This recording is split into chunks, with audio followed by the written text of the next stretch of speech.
சூடு சொரணம் இருக்கிறவனுக்கு தானே மானம் இருக்கும். அது எடப்பாடி பழனிசாமிக்கு இருக்கா? இல்ல. ஏன் எப்படி நீங்க இல்லன்னு சொல்லலாம்? ஆமா சார் இல்லதான். ஆடு மாடு மேய்ச்சிக்கிட்டு இருக்கிறவனை எல்லாம் ஐபிஎஸ் ஆக்கினா அது திராவிட இயக்கம் திமுக. ஐபிஎஸ் எல்லாம் திரும்ப ஆடு மாடு மேய்க்க அனுப்பிச்சுனா அது சங்கி ஆர்எஸ்எஸ் பாஜக. அந்த சங்கி சொல்லுச்சு ஜெயலலிதா என் பொண்டாட்டியோட ஒன்னும் பெரிய ஆள் இல்லையே, புரட்சி தலைவி அம்மா. நான் சொல்றேன், என் தலைவரை ஒருமையில் விழித்து எவன் பேசினாலும் அவன் நாக்கை வெட்டுவேன். எனக்கு என் தலைவன் தான் முக்கியம். கருப்பு சிவப்பு எங்கள் உயிர். இதை எவனும் தடுக்க முடியாது. ஜெயலலிதாவை அவ்வளவு கொச்சைப்படுத்தி அம்மையாரை பேசிய போது வாய் மூடி நக்கி பிழைத்த கும்பல் இந்த மானம் கட்ட அதிமுக கும்பல்.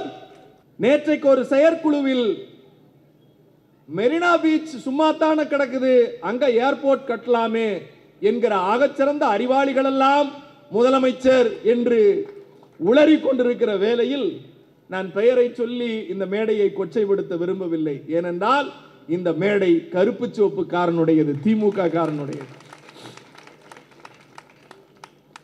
தந்தை பெரியார் இந்த இயக்கத்தை தொடங்குகிற போது சுதந்திரம் வேண்டாம் என்று சொன்னார். ஏன் சுதந்திரம் வேண்டாம் என்று சொன்னபோது, இந்த நாட்டில் விடுதலை என்பது பார்ப்பன பணியா கும்பலிடத்திலிருந்து கிடைத்தால் மட்டும்தான் அது விடுதலையே தவிர வெள்ளைக்காரனிடத்திலிருந்து கிடைப்பது விடுதலை அல்ல என்று சொன்னார். ஏன் பார்ப்பன பணியா கும்பல் என்று சொன்னார் என்றால், வந்தேரிகளாக கைபர் போலன் கணவாய் வழியாக உள்ளே வந்தவர்கள் இந்த மண்ணை ஆக்கிரமித்தார்கள். எப்படி ஆக்கிரமித்தார்கள்? இல்லாத சாதியை இருக்கிறது என்று நம்ப வைத்தார்கள். சாதியின் மூலதனம் மதம் என்றார்கள், மதத்தின் மூலதனம் கடவுள் என்றார்கள். அந்த கடவுளுக்கும் உனக்கும் தொடர்பு இல்லை, நீ கடவுளிடத்தில் பேச வேண்டும் என்றால் நாங்கள் தான் குறுக்கே நிற்போம் என்று ஆரிய வருணாசிரம தர்மத்தை சிதைத்து இந்த மண்ணை சாதிய கொடுமைகளால் ஆக்கிரமித்தார்கள். இந்த மண்ணை தந்தை பெரியார் மீட்டெடுத்தார். தந்தை பெரியார் மீட்டெடுத்தார். எப்படி? கடவுள் மறுப்பாளராக வெள்ளைக்காரன் சுதந்திரம் தான் வேண்டும் என்கிறீர்கள். இந்த பார்ப்பன பணியாக்கும் இடத்தில் வந்தால் வெள்ளைக்காரன் கொடுத்த கல்வி நிறுத்தப்படும், வெள்ளைக்காரன் கொடுத்த சுதந்திரம் நிறுத்தப்படும். ஏன் ரயில் போட்டியில கூட ஒருத்தரை நீங்க பயணிக்க முடியாது அப்படின்னார் பெரியார். அந்த நிலை வந்தது. பார்ப்பன பணியாக்கும் இடத்திலிருந்து அந்த நிலை வந்தது. வாவேசு ஐயர் பார்ப்பன வீட்டு பிள்ளைகளுக்கு வாழை இலை சாப்பாடு, நம் தமிழ் வீட்டு பிள்ளைகளுக்கு கொட்டாங்குச்சி சரட்டையில் அலுமினிய தட்டில் சோறு போட்டு மூளையில் நிற்க வைத்து உண்ட காட்சி இந்த தமிழ்நாடு கண்டது. தந்தை பெரியார் காங்கிரஸ் பேர் இயக்கத்திலிருந்து வெளியேறினார். சொன்னார், இப்படி ஒரு பொது நிறுவனத்திலிருந்து வருகிற அந்த காசில் சாதிய பாகுபாடோடு எங்கள் தமிழ் பிள்ளைகளை இவ்வளவு கேவலமாக நடத்துவதை ஒருபோதும் ஏற்றுக்கொள்ள மாட்டேன் என்று சொல்லி காங்கிரசிலிருந்து வெளியேறி நீதி கட்சியினுடைய நீட்சியாக திராவிடர் கழகத்தை தொடங்கினார். திராவிடர் கழக சித்தாந்தம் வேறு. அதில் இருந்து நம்முடைய இயக்கம் தோன்றியது. 1949 செப்டம்பர் 17 கொட்டுகிற மலையில் ராபின்சன் பூங்காவில் பேரறிஞர் அண்ணா சொன்னார், நான் இங்கே நடுவது ஒரு ஒட்டு மாஞ்செடி. அந்த மாஞ்செடி வளரும், வேர் விடும், கிளை விடும், காய்கள் காய்க்கும், கனிகள் வரும், பூக்கள் பூக்கும், பல மரத்து பறவைகள் இந்த மரத்தில் வந்து உட்காரும். ஆனால் 50 ஆண்டுகள் கழித்து இந்த மரத்திற்கு கீழ் மானமும் அறிவும் கொண்ட ஒரு தமிழ் சமூகம் பாதுகாப்பாய் வாழும் என்று அன்றைக்கு அண்ணா சொன்னார். இன்றைக்கு இவ்வளவு பேர் இங்கே உட்கார்ந்து இருக்கிறோமே, ஆயிரக்கணக்கில் தன்மானத்தோடு மானத்தோடு மானமும் அறிவும் கொண்டவர்கள் நாம்.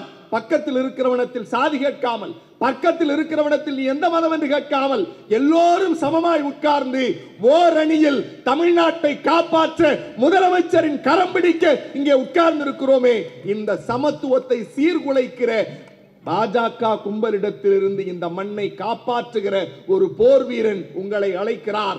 ஓரணியில் தமிழ்நாடு, திரண்டு வா தமிழகமே என்று.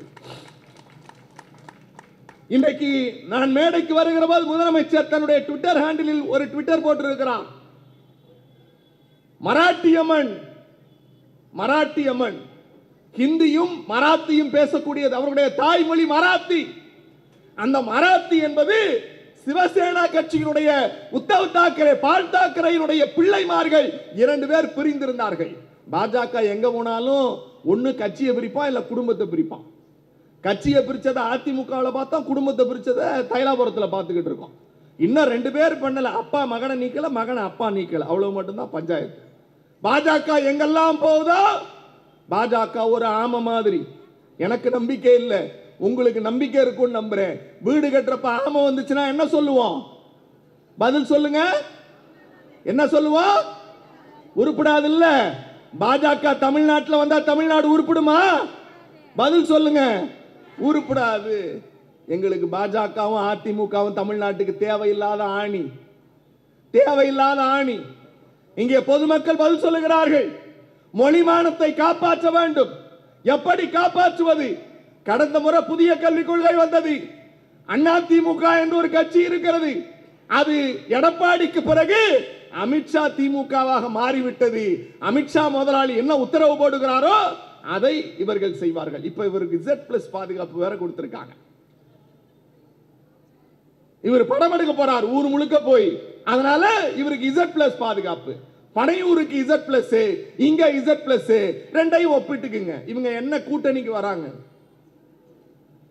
முதலமைச்சர் இன்றைக்கு போட்டிருக்கிறான், மராட்டியத்தில் மராட்டியம் தான் தாய்மொழி, மும்மொழி கொள்கையை ரத்து செய்ய வேண்டும், மும்மொழி கொள்கை ஏற்க முடியாது என்று போராட்டம் தொடங்கி இன்றைக்கு ஆளுகிற பாஜக சர்க்கார் சொல்லுகிறது மும்மொழி கொள்கை அல்ல, இருமொழி கொள்கை தான், மராத்தியம் தான் முதல் மொழி என்று சொல்லி இன்றைக்கு சட்டம் இயற்றி இருக்கிறது. இதற்கு யார் காரணம்? யார் காரணம்?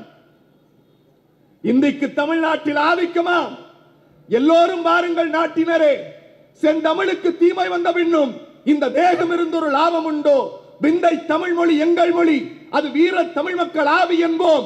இந்திக்கு சலுகை தந்திடுவார், அந்த ஈனரை காரி உமிழ்ந்திடுவோம். இப்புவி தோன்றிய நாள் முதலாய் எங்கள் இன்பத் தமிழ் உண்டு கண்டீர், தப்பிழைத்தோர் இங்கு வாழ்ந்ததில்லை. அந்த RSS பாஜக தான் தோன்றிகளுக்கு என்ன ஆணவம் என்று இங்கேதான் கூக்குரலிட்டது. மும்மொழி கொள்கை ஏற்றுக்கொண்டால் உன் பிள்ளைகளின் காலை உணவுக்கான பணத்தை தருகிறோம் என்று சங்கி கூட்டம் நிறுத்தியது. இதே எடப்பாடியாக இருந்திருந்தால் மோடியும் அமித்ஷாவையும் கால்களை நக்கி பிழைக்கிற பாரதிதாசன் சொல்லுவார், நான் சொல்லவில்லை, பாவேந்தர் பாரதிதாசன் சொல்லுவார், நக்கி பிழைப்பார், அவையும் நல்லதென்று சொல்லுவார் என்று. தன்னுடைய நாற்காலிக்காக, தன்னுடைய பஞ்சாயத்திற்காக நக்கி பிழைக்கிற ஒரு கூட்டம் இந்த மண்ணை அடகு வைத்த போது மொழியை காப்பதற்கு தந்தை பெரியார், பேரறிஞர் அண்ணா, முத்தமிழறிஞர் கலைஞரின் வழியில் இன்றைக்கு முத்துவேல் கருணாநிதி ஸ்டாலின் என்கிற தமிழ் வேல் இந்த மொழியை காக்கிறது. அதற்கு உங்களை ஓரணியில் அழைக்கிறான்.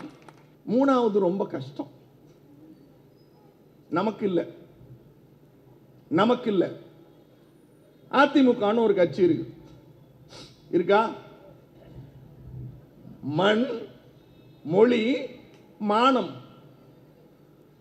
சூடு சொரணம் இருக்கிறவனுக்கு தானே மானம் இருக்கும்.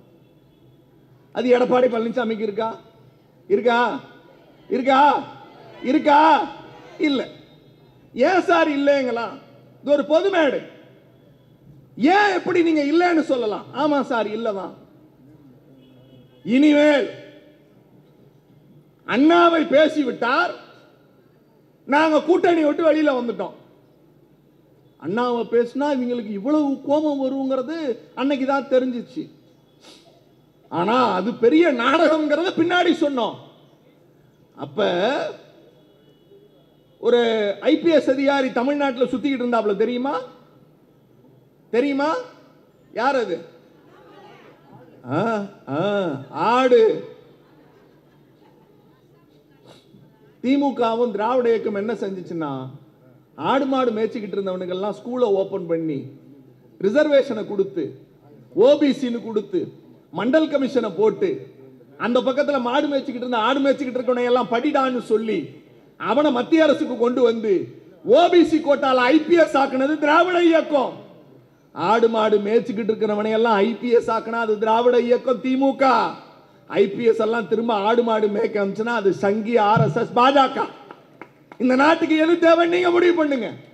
அந்த சங்கி சொன்னுச்சு, ஜெயலலிதா என் பொண்டாட்டியோட ஒன்னும் பெரிய ஆள் இல்லையே, எப்பா புரட்சி தலைவி அம்மா என்கிட்ட கூட கேட்டாங்க, இப்ப சமீபத்தில் 3 நாளைக்கு முன்னாடி கேட்டாங்க டிவியில், என்ன சார் நீங்களும் காங்கிரஸோட கூட்டணி வைக்கலையா?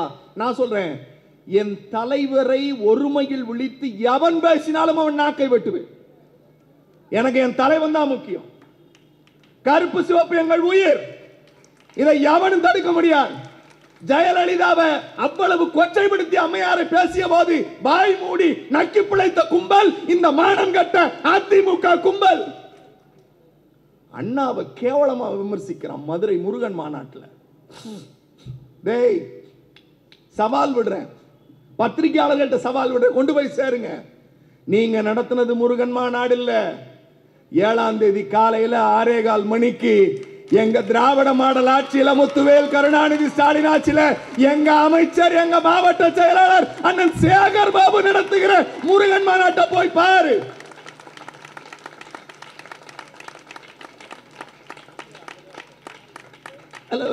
வேற 50,000 பேர் தான் வந்தான். வேற 50,000 பேர் தான் வந்தான். தம்பி, நீங்க மோதுறது யாரு கூட தெரியுமா? கலைஞர் புள்ள முத்துவேல் கருணாநிதி ஸ்டாலினோட. சார், 25 லட்சம் பேர் 7ஆம் தேதி காலையில திருச்செந்தூர்ல நிக்க போறோம் சார். 25 லட்சம் பேர். அவர் தூங்கல. எவ்வளவு நாளா? 3 மாசமா. காலையில திடீர்னு திருச்செந்தூர்ல இருக்காரு 6 மணிக்கு. மதியானம் 12 மணிக்கு தொகுதியில் வந்து நின்றுகிட்டு இருக்காரு. நான் கேட்டேன், தொண்டை போயிடுச்சு, கால் வீங்கிடுச்சு அண்ணனுக்கு, இடையில கொஞ்சம் பல்லு பேச முடியல, நீ ஏன்னா ஓய்வெடுங்கண்ணே அப்படின்னு. நீங்கெல்லாம் ஓட ஆரம்பிச்சிட்டா உங்க கையில கொடுத்துட்டு நான் ஓய்வெடுப்பேன் அப்படின்னாரு. அப்ப எனக்கு மண்டையில ஒரு கொட்டு, நான் இன்னும் ஓடல, இன்னும் வேகமா வேலை செய்யணும்னு சொல்றது. அதை விட இதுல முக்கியம் என்னன்னா, திருச்செந்தூர் முழுக்க போய் நின்று வேலை பார்த்துக்கிட்டு இருக்கோம். அங்க போய் நீங்கள் இந்து சொந்தங்களே பாருங்கள், நீங்கள் எங்களுக்காகத்தான் இருக்கிறீர்கள் அப்படின்னு பேசல. ஒரு கடவுளை நம்புகிறவர்கள், ஒரு முருகனை நம்புகிறவர்கள், கந்தனை நம்புகிறவர்கள் அவனுக்கு அரோகரா போட்டு அதை குடமுழுக்கு நடத்தி மனதார இறைவனை நம்புகிறவர்களே வாருங்கள். உங்களின் பாதுகாப்பு, உங்களினுடைய திட்டம், அதை உறுதிப்படுத்துவது கடவுள் மறுப்பாளர் என்பதை கடந்து திராவிட மாடல் ஆட்சியில் தான் இன்றைக்கு வரை 3212 கோயில்களுக்கு குடமுழுக்கு நடத்தி இருக்கிறோம். இதுதான் உண்மையான திராவிட மாடல்ல இந்துக்களின் ஆட்சி. முதலமைச்சர் சொன்னார் 90% இந்துக்கள் திமுகவில் இருக்கிறார்கள் என்று. இங்க இருக்கிற எல்லா தாய்மார்களிலும் 95% பேர் இந்துக்கள் தான். எல்லோருக்கும் கடவுள் நம்பிக்கை இருக்கிறது. ஆனாலும் இந்த கருப்பு சிவப்பு கொடியின் கீழ் இருக்கிறார்கள் என்றால் அந்த கோவில் நுழைவு உரிமையை பெற்றுக் கொடுத்தது கருப்பு சிவப்பு உதயசூரியனும் என்று இங்க இருக்கிற தமிழ்நாட்டின் இந்துக்களுக்கு தெரியும். அந்த மானம்ங்கிற ஒரு விஷயத்தை தான் டெல்லியில கொண்டு போய் இந்த அதிமுக கும்பல் அடகு வச்சுச்சு. அப்படி அடகு வைத்த போது ஒரு மே மாதம் தேர்தல் முடிந்து அப்படியே ஒரு தலை நிமிர்ந்து நான் முத்துவேல் கருணாநிதி ஸ்டாலின் என்று பொறுப்பேற்றது. அவர் சொன்னார், என் மீது நீங்கள் எத்தனை ஆயுதத்தை வேண்டுமானாலும் விடுங்கள், என் மீது எத்தனை ஆயுதத்தை வேண்டுமானாலும் விடுங்கள், அந்த ஆயுதம் என் மார்பில் தாங்குவேனே தவிர என்னை தாண்டி தமிழ்நாட்டில் இருக்கிற என் மக்கள் மீது ஒருவர் கரை கூட படவிட மாட்டேன் என்று சொன்ன முதலமைச்சர். ஒரு செய்தியை சொல்லுகிறேன், புள்ளி விவரத்தோடு முடித்து விடுகிறேன். துணை பொதுச் செயலாளர் அண்ணன் திருச்சி சிவா அவர்கள் வருகிறார். அதிமுக ஆட்சியில் -4.8% ஜிடிபி. இன்றைக்கு இந்தியாவிலேயே முதலிடத்தில் முத்துவேல் கருணாநிதி ஸ்டாலின் அவர்களுடைய ஜிடிபி 9.69%. தொழில் முதலீட்டில் அதிமுக ஆட்சியில் 17வது இடம். தமிழ்நாடு இப்போது முதலிடம். தொழில் ஊக்குவிப்பில் பட்டியலிலேயே இல்லை தமிழ்நாடு எடப்பாடி ஆட்சியில். இன்றைக்கு 2வது இடம். தனிநபர் வருமானத்தில் இந்தியாவே தரம் தாழ்ந்து போய் கொண்டிருக்கிற போது ஒரே ஒரு மாநிலம் இந்திய சராசரியை காட்டிலும் உயர்ந்திருக்கிறது என்றால் அது தமிழ்நாடு, தமிழ்நாடு, தமிழ்நாடு தான். இந்த தமிழ்நாட்டை காப்பதற்கு, நம் மண்ணை காப்பதற்கு, மொழியை காப்பதற்கு, இனமானத்தை காப்பதற்கு நம்முடைய தலைவர் கலைஞரின் பிள்ளை முத்துவேல் கருணாநிதி ஸ்டாலின் அழைக்கிறார். தமிழகமே ஓரடியில் திரண்டு வா, அவர் களத்தை வலுப்படுத்துவோம். 234 லட்சியம் 200 நிச்சயம் தொகுதிகளை மீட்டெடுப்போம். கோட்டையில் மீண்டும் உதயசூரியனையும் கருப்பு சிவப்பை ஏற்றுவோம் என்று சொல்லி வாய்ப்பளித்தமைக்கும் வாய்மொழி கேட்டமைக்கும் நன்றி பாராட்டி விடைபெறுகிறேன். நன்றி, வணக்கம்.